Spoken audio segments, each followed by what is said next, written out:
Hello and welcome to another Demon 212 PSN Review Add On, or whatever the hell it is I see it. It's been a while since I've done any DLC. It's been a while since I promised people I'd do Mega Man 10, and I honestly kept forgetting. Then my PlayStation died, which meant losing all my data on this. So I've not really been bothered to play it again, because I've got other games that I've not played before that I'd rather beat before I rebeat my old ones. So it basically meant that I ended up putting the DLC off because I thought it's going to make us beat the game again, and thankfully it doesn't. So there really aren't going to be any spoilers in this other than the DLC, because I've got not a single bit of data.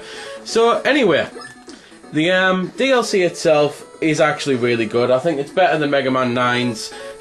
You get a new character, which is Bass, and basically he can do things like dashes. He can fire in different directions, but he is weaker than Mega Man, and I think he does exactly half the damage of Mega Man, but he can fire in all directions. He can't fire through walls, and it's just things like that, and it's basically a case of you'll either like him or hate him. So I'll quickly show him off, and then I'll show off the other special things, which are basically new stages and an endless mode. So this is Bass, or Bass, whatever you want to call him, and as you might also have noticed, he's got rapid fire. He can't move when he fires though, which is another, well, problem with him, but it's, as I say, just one of those things where you'll play as him and you'll either fall in love with him and love everything about him and think, yes, I've been waiting for a character like this, or you'll think, why the hell have they bothered with this?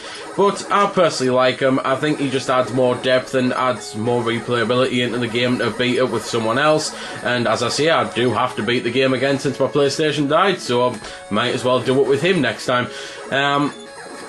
But that's pretty much all I can really show off with Bass or anything, so I'll just cut into those new stages.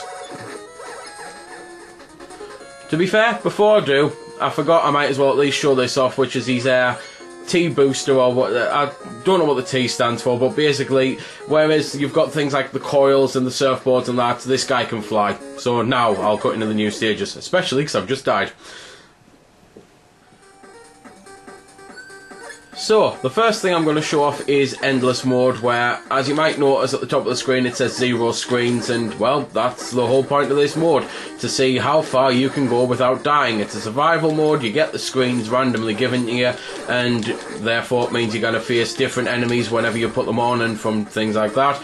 And, well, it's, as I say, it's a survival mode, so I've therefore done one screen. If I die now, I get a crap score of 1. And it's just, as I say, a case of surviving, seeing how far you can go. You do get access to your weapons and that from the main game, so pretty much they're all there. So that's Endless then. It's pretty simple, but rather fun and enjoyable. It's something that, again, adds a bit more lifespan. Now into the new stages, which are designed actually around Game Boy stages of the series. So, as I say, they're basically designed around Game Boy stages of the Game Boy entries. You get Enka from Mega Man in Dr. Wily's Revenge, Punk from Mega Man 3, and Ballard, or Ballade, or whatever, from Mega Man 4. There are cool stages, and it's a nice little heads up to the fans of the old games and that, if you've ever played them. And I'll be honest right now and say I've never played the Game Boy versions of any of those games, so I don't know if they're 100% accurate or if they've been just loosely based or designed around or things like that. I'm sure 1,700 people will tell me in the comments, even though one will suffice. And, well, you get bosses obviously, and you can get weapons for Mega Man again. So that's basically the workings of this stage. I'll cut into another one and let you listen to some of the music.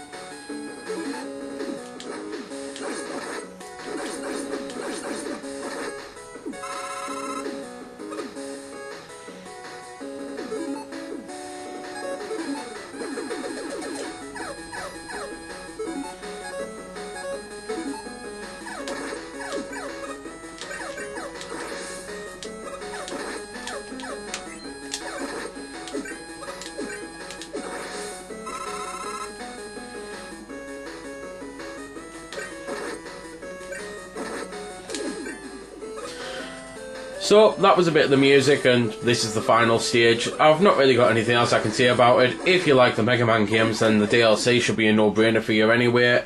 If you were a little bit burned or something with the last DLC and you thought it wasn't up to scratch, then, well, as I say, I honestly reckon this is a much better list of DLC than the last time. So give it a go, really. It's, you know, incredibly cheap now. So there we go then. That's been the review. I hope you found it helpful. I don't score the games because that's based purely on opinion, so instead I'll leave you to make your own mind up. So thanks for watching, and if you've got any questions about the game that I didn't answer in the vid or that hasn't been answered in the comments, then feel free to ask and I'll help if I can. Also, if you did find it helpful, don't forget to check out my channel because there's plenty more like this up there, and don't forget to subscribe because there'll be plenty more to come as well. So until next time, this has been Demon212, signing off.